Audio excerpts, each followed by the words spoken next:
ದಪ್ಪ ಅಂದವರಿಗೆ ರಚಿತಾರಾಮ್ ಹೇಳಿದ್ದೇನು? Get lost ಅಂದಿದ್ಯಾರಿಗೆ? ಕೆಲ ದಿನಗಳ ಹಿಂದೆಯಷ್ಟೇ ಕಿಚ್ಚ ಸುದೀಪ್ ಅವರ ಮಗಳು ಸಾನ್ವಿ ಕುರಿತಾಗಿ ಅನೇಕರು ನೆಗೆಟಿವ್ ಕಾಮೆಂಟ್ ಮಾಡಿದ್ರು. ನೀವು ದಪ್ಪ ಅಂತ ಬಾಡಿ ಶೇಮಿಂಗ್ ಬಗ್ಗೆ ಮಾತನಾಡಿದ್ದರು. ಅದಕ್ಕೆ ಸುದೀಪ್ ಅವರ ಮಗಳು ಸರಿಯಾಗಿಯೇ ಸೋಷಿಯಲ್ ಮೀಡಿಯಾದಲ್ಲಿ ಉತ್ತರ ಕೊಟ್ಟಿದ್ದರು. ಈಗ ತಮ್ಮನ್ನ ಪದೇ ಪದೇ ದಪ್ಪ ಎಂದು negative troll ಮಾಡಿದ್ದವರಿಗೆ ಡೆಂಪಲ್ queen Rachita Ram ಸರಿಯಾಗಿಯೇ class ತೆಗೆದುಕೊಂಡಿದ್ದಾರೆ. ಅವರಿಗೆ ಇಷ್ಟೊಂದು ಸಿಟ್ಟು ಬರಲು ಕಾರಣ ಏನು ಅನ್ನೋದನ್ನ ಹೇಳ್ತೇವೆ. ಎಲ್ಲೂ ಕೂಡ ಸ್ಕಿಪ್ ಮಾಡದೆ ಈ ಸ್ಟೋರಿ ನೋಡಿ. ಸಾರ್ವಜನಿಕ ಬದುಕಿನಲ್ಲಿ ಇರೋ ಹೀರೋಯಿನ್ಗಳಿಗೆ ಬಾಡಿ ಶೇಮಿಂಗ್ ಅನ್ನೋದು ಹೊಸದೇನಿಲ್ಲ. ದಪ್ಪ ಇದ್ದರೆ ದಪ್ಪ ಅಂತಾರೆ, ಸಣ್ಣ ಇದ್ದರೆ ಸಣ್ಣ ಅಂತಾರೆ. ಕೆಲವರು ಇದರ ಬಗ್ಗೆ ಮಾತನಾಡುತ್ತಾರೆ, ಮತ್ತೆ ಕೆಲವರು ಸುಮ್ಮನೆ ಇರ್ತಾರೆ. ಆದ್ರೆ ಎಲ್ಲದಕ್ಕೂ ಒಂದು ಲಿಮಿಟ್ ಅನ್ನೋದಿರುತ್ತಲ್ವಾ?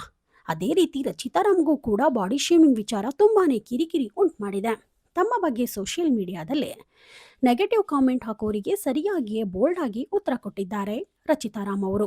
ರಚಿತಾರಾಮ್ ಅವರು ಕೇವಲ ಸಿನಿಮಾಗಳ ಮೂಲಕ ಅಲ್ಲದೆ ರಿಯಾಲಿಟಿ ಶೋಗಳಲ್ಲಿ ಜಡ್ಜ್ ಆಗುವುದರ ಮೂಲಕ ಪ್ರತಿ ವಾರ ಮನೆ ಮನೆಗೆ ತಲುಪಿದ್ದಾರೆ. ವೀಕ್ಷಕರ ಮನಸ್ಸಿನಲ್ಲಿ ವಿಶೇಷವಾದ ಸ್ಥಾನ ಅಲಂಕರಿಸಿದ್ದಾರೆ. ಬುಲ್ಬುಲ್ ಸಿನಿಮಾದ ರಚಿತಾಗೂ ಈಗ ಕಲ್ಟ್ ಸಿನಿಮಾದ ಸೂಪರ್ ಸ್ಟಾರ್ ರಚಿತಾ ಅವರಿಗೂ ದೈಹಿಕವಾಗಿ ಬಹಳಷ್ಟು ಬದಲಾವಣೆಯಾಗಿದೆ.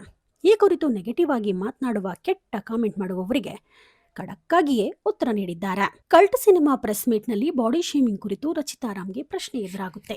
ಆಗ ನೆಗೆಟಿವ್ ಕಾಮೆಂಟ್ ಮಾಡೋರಿಗೆ don't damn give a damn. ನಾನು ತಲೆ ಕೆಡಿಸಿಕೊಳ್ಳಲ್ಲ. ಎಲ್ಲ ಹೆಣ್ಮಕ್ಳ ಬಾಡಿ ಟೈಪ್ಸ್ ಒಂದೊಂದು ಥರ ಇರುತ್ತೆ. ಕೆಲವರು ಡಯಟ್ ಮಾಡಿದ್ರೂ ದಪ್ಪ ಆಗ್ತಾರೆ. ಕೆಲವರಿಗೆ PCOS PCOD ಸಮಸ್ಯೆ ಇರುತ್ತೆ. ಕೆಲವರು ಮೆಂಟಲ್ ಸ್ಟ್ರೆಸ್ನಿಂದಲೂ ದಪ್ಪ ಆಗ್ತಾರೆ. ರೈಟ್, ಅವರವರ ಬಾಡಿ ಟೈಪ್ಸ್ ಒಬ್ಬೊಬ್ಬರಿಗೆ ಮಾತ್ರ ಗೊತ್ತಿರುತ್ತದೆ. ಎಲ್ಲರೂ ವರ್ಕೌಟ್ ಮಾಡ್ತೀವಿ, ಎಲ್ಲರೂ ಡಯಟ್ ಮಾಡ್ತೀವಿ. ಇಷ್ಟು ಓಪನ್ ಆಗಿ ಮಾತನಾಡ್ತಿದ್ದೀನಿ ಅಂದಮೇಲೆ ಪೀರಿಯಡ್ಸ್ ಟೈಮ್ನಲ್ಲಿ ಪೀರಿಯಡ್ಸ್ಗೂ 5 ದಿನಗಳ ಮುಂಚೆ ಬಾಡಿ ಬ್ಲೋಟಿಂಗ್ ಆಗುತ್ತೆ. ಪೋಸ್ಟ್ ಪೀರಿಯಡ್ಸ್ ಟೈಮ್ನಲ್ಲೂ ಸಮ್ಟೈಮ್ಸ್ ನಾವು ತುಂಬ ಸಪ್ರೆಸ್ ಆಗಿಬಿಡ್ತೇವೆ. ಅದು ಎಲ್ಲ ಗಂಡ್ಮಕ್ಳ ಹತ್ತಿರ ಹೋಗಿ ನಾನು ಹಿಂಗಿದ್ದೀನಿ, ನಂಗಿಂಥ ಸಮಸ್ಯೆ ಇದೆ ಅಂತ ಹೇಳೋಕ್ಕಾಗಲ್ಲ. ಯಾರನ್ನ ಯಾಕೆ ಮೆಚ್ಚಿಸ್ಬೇಕು? ನಮ್ಮ ಬಾಡಿ ನಮ್ಮ ಇಷ್ಟ, ನಮ್ಮ ಲೈಫು. ಎಲ್ಲರೂ ಹೇಳೋದನ್ನ ಕೇಳಿದ್ರೆ ನಾವು ಅಳಬೇಕಾಗುತ್ತೆ. Don't give a damn. ಎಲ್ಲ ಗಂಡ್ಮಕ್ಳಿಗೂ ನನ್ನ ಕಡೆಯಿಂದ ಒಂದು ವಿನಂತಿ. ನಮ್ಮ ದೇಹನ ನಾವು ಪೂಜಿಸ್ತೀವಿ. ಇದು ನನ್ನ ಲೈಫ್, ನನ್ನ ದೇಹ. ಅವ್ರು ಹಂಗೆ ಹೇಳಿದ ತಕ್ಷಣ ಡಿಪ್ರೆಷನ್ಗೆ ಹೋಗೋದು ಅದೆಲ್ಲ ಇಲ್ಲ ಎಂದರು ರಚಿತಾರಾಮ್. ಬಾಡಿ ಶೇಮಿಂಗ್ ಕಾರಣಕ್ಕೆ ಸೂಸೈಡ್ ಮಾಡಿಕೊಳ್ಳುವವರು ಮುಟ್ಟಾಳರು. ಯಾರೋ ಏನೋ ಕಾಮೆಂಟ್ ಮಾಡಿದ ತಕ್ಷಣ ಓ ಗಾಡ್, ಈ ನೆಗೆಟಿವ್ ಕಾಮೆಂಟ್ ಅನ್ನೋದು ಹೆಂಗಾಗ್ಬಿಟ್ಟಿದೆ ಅಂದರೆ, ಯಾಕೆ ಎಲ್ಲರೂ ನೆಗೆಟಿವ್ ಕಾಮೆಂಟ್ಸ್ಗೆ ಕಿವಿ ಕೊಡ್ತಿದ್ದಾರೆ?